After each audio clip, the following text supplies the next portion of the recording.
To cut a boulder in half, or not to cut a boulder in half? That is the question.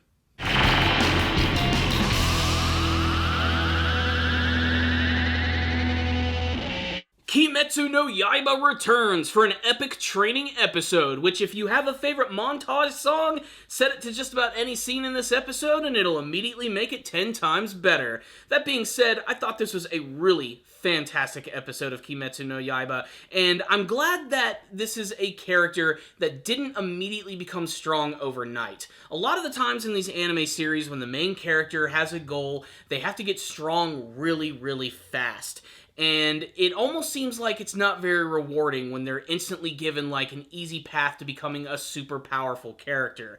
What I love about Tanjiro is that he has to go through some really intense training. Everything we saw in the previous episode with him running down the mountain and get his ass handed to him by all of these traps gets multiplied tenfold in this episode as the traps only get more dangerous and he has to continue to train along with Sakonji Urokodaki, and Sakonji is not going to coddle Tanjiro at all. He's going to whip his ass and get him into shape, and even then, there's going to be no guarantee that he has the potential to be a part of the demon-slaying corps. But that's what most of this episode is all about, which is Tanjiro going through some training, and it's all shown through a lot of different time skips. By the end of the episode, it takes him about 2 years just to be able to get where Sakonji believes maybe he has the ability to become a part of the Demon Slaying Corps. It's not an actual guarantee at all, and like I said, his training mostly consists of running down the mountain, avoiding traps, learning how to fight, and learning how to use a sword.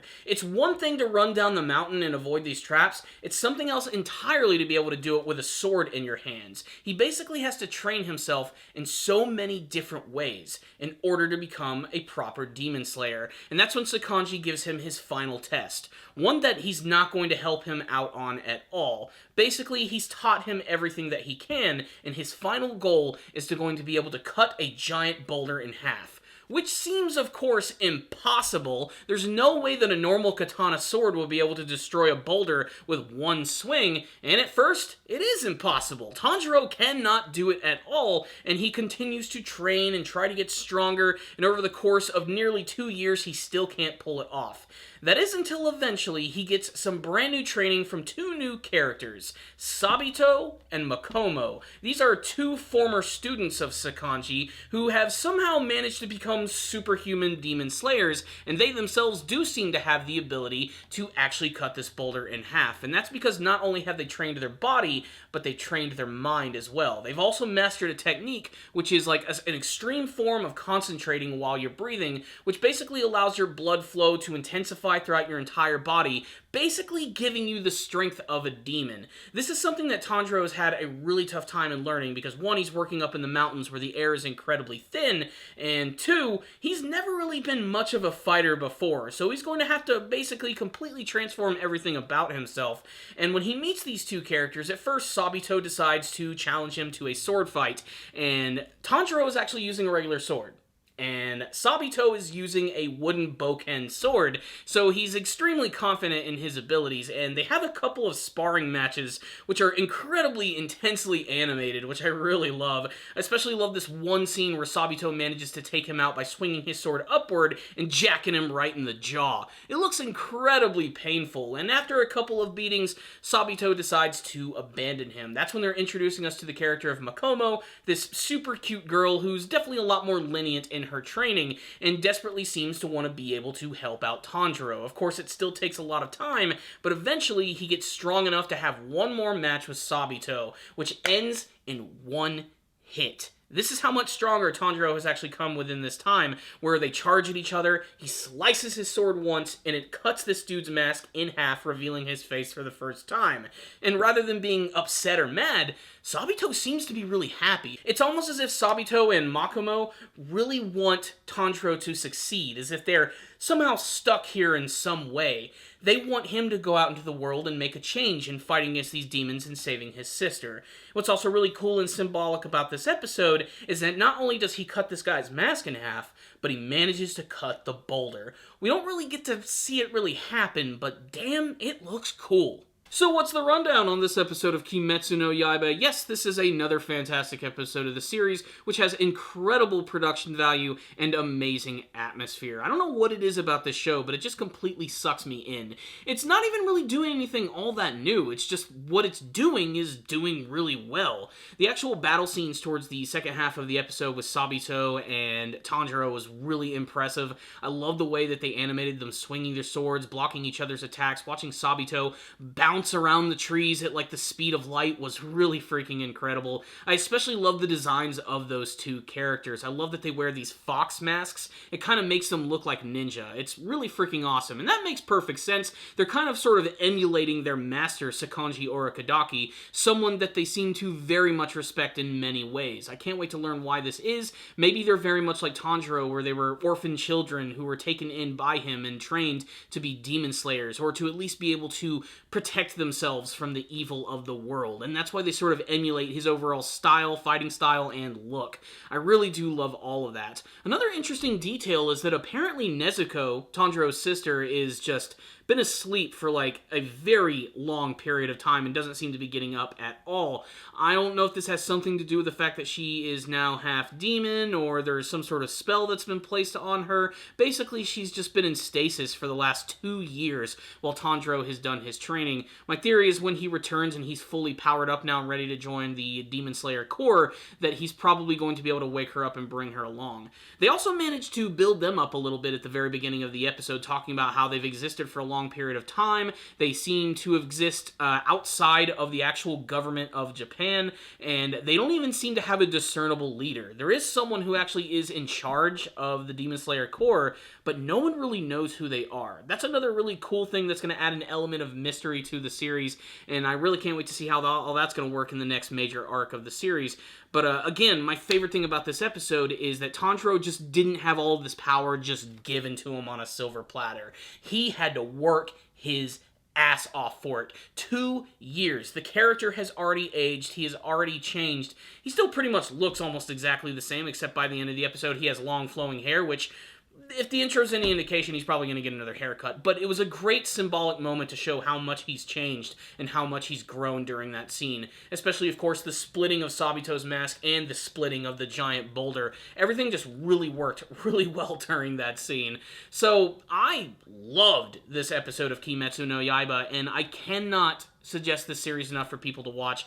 It is great. Like I said, not reinventing the wheel, but damn it, it is doing everything really, really well. The characters are all really interesting and likable, and this is still just the beginning of what looks like it's going to turn into a really epic series. I cannot wait for more. I hope that the production value is going to continue to be as high as it is, because every week it is blowing me away with its amazing action, animation, and the beautiful musical score. Not only does it enhance every sad, tense, and action moment, but it just seems like it's so perfectly tailor-made for this type of story.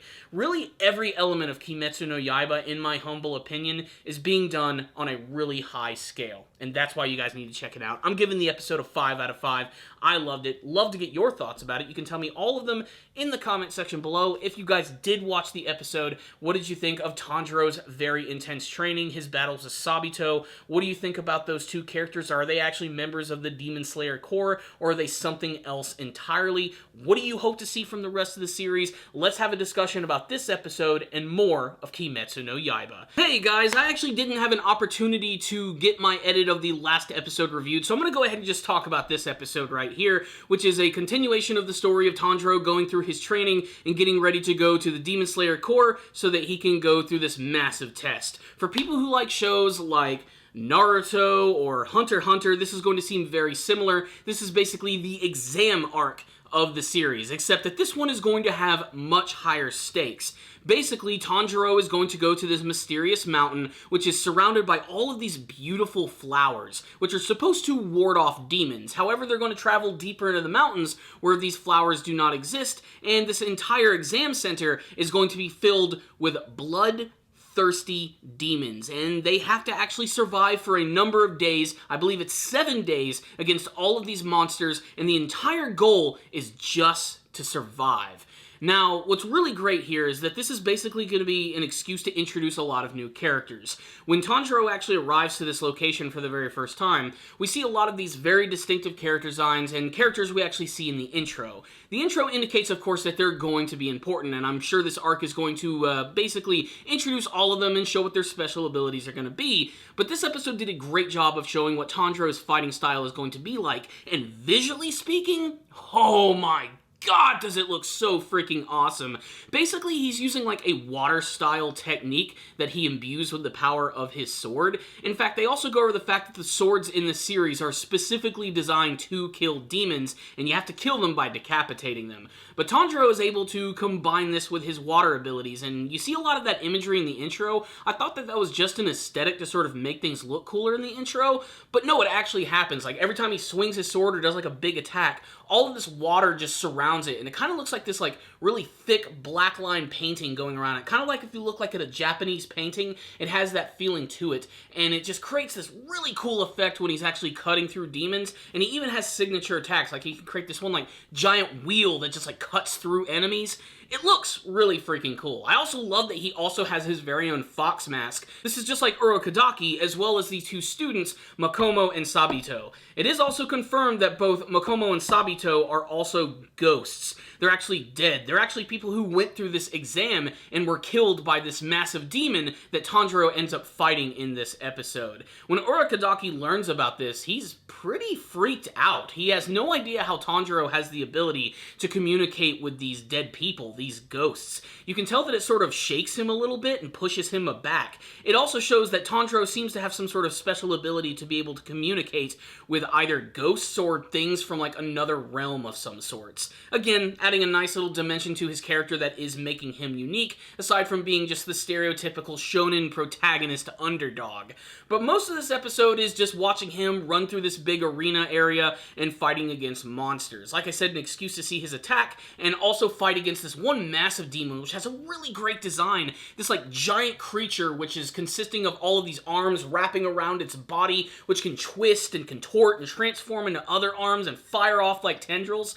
He also has this big, massive mouth, which he actually uses to eat all of the people who are in this exam. And this monster also happens to have a grudge against Sakonji Urokodaki as well. So when he sees Tanjiro, he just immediately gets pissed, and this amazing battle ensues of him stretching his arms all over the forest, Tanjiro running away from them, ultimately eventually defeating the monster by decapitating it in a really badass fashion. It's some solid stuff. They also do a great job of building up the fact that Tanjiro is, I won't say the chosen one, but he certainly has some significant abilities. Cutting that boulder was really impressive, but apparently it's the biggest boulder that's ever been cut, so that's sort of like speaking for how powerful this character's actually gonna get. So, what's the rundown on this episode of Kimetsu no Yaiba? Again, I think this is one of the stronger shows of the season. Consistently, it always ends up looking really good. I just adore the character design of this series, with every character, for the most part, looking incredibly distinctive. And I love the look of Tanjiro here, with the mask that he's wearing to the side, the fact that he's wearing this brand new like jacket, which is in the same design as Sakonji Urokodaki's, with the blue and the clouds. I just really love that. I know eventually he's probably going to switch back to his checker pattern shirt, but again, I just love the look of that character, and I don't know what it is, but those like fox masks, I think, always look so incredibly badass. They remind me of the Anbu Black Ops from Naruto, how they always wore those, all the ninja characters, and I've just always really loved that type of design. It just looks so visually awesome to me, and that's really what this whole episode was all about, was just the amazing action. But I think what really makes this episode work, aside from the great production value and, of course, the really cool characters, has got to be the sound design and the music. This has got a great score for the series, and it amplifies every scene in the best way possible. Mixtures of chanting and drums, and also this sort of almost techno-styled music, which almost doesn't seem like it fits in the show, but it just manages to make every scene, especially the battles with the demons, all the more tense. Basically, this is some high-quality stuff. Not the end-all, be-all greatest anime of all time, but still, every episode has been impressing me with its production value, and you guys need to check it out. But most importantly, I'd love to hear your thoughts about this episode and the one that I talked about previous, and tell me how you're enjoying Kimetsu no Yaiba so far. Are you digging the show? Do you want to see more? What about those other new characters who are introduced? What are you hoping to see from them? And what do you want to see from the rest of Kimetsu no Yaiba? Thank you for watching this review. I'll see you all next time, and as always, stay down there, baby.